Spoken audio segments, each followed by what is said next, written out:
Office টাইমে যানজটে বসে থাকার দিন শেষ হবার পথে। এবার আপনি উড়েই যেতে পারবেন আপনার গন্তব্যে।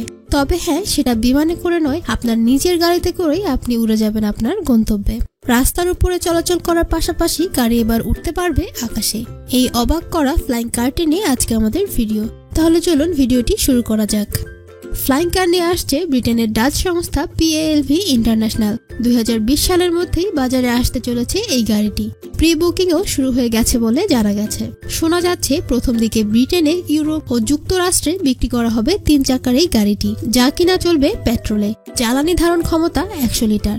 সড়ক পথে প্রতি ঘন্টায় সর্বোচ্চ গতি 160 কিলোমিটার এবং সর্বাধিক দূরত্ব অতিক্রম করবে 1315 কিলোমিটার।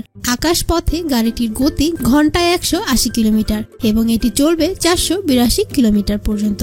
2 সিটারের উড়ন্ত এই গাড়িটির ওজন 664 কেজি এবং এর মাল বহন ক্ষমতা 20 কেজির মতো, এবং এটি উঠতে পারবে 11,000 ফুট উঁচু দিয়েও। এখন আপনাদের সবার মনে প্রশ্ন হয়তো, গাড়িটির দাম কত? PALV ইন্টারন্যাশনাল এর তরফ থেকে জানানো হয়েছে ফ্লাইং কারটির দাম পড়বে 2,89 লক্ষ টাকা। ভিউয়ার্স, আকাশে উঠতে পারবে এই ফ্লাইং কারটির আবিষ্কার নিয়ে আপনাদের কি মতামত? আমাদের সাথে শেয়ার করুন কমেন্ট করে। আমাদের ভিডিওটি ভালো লেগে থাকলে লাইক, কমেন্ট এন্ড শেয়ার করুন এবং আমাদের চ্যানেলটি সাবস্ক্রাইব করে আমাদের সাথেই থাকুন। ধন্যবাদ।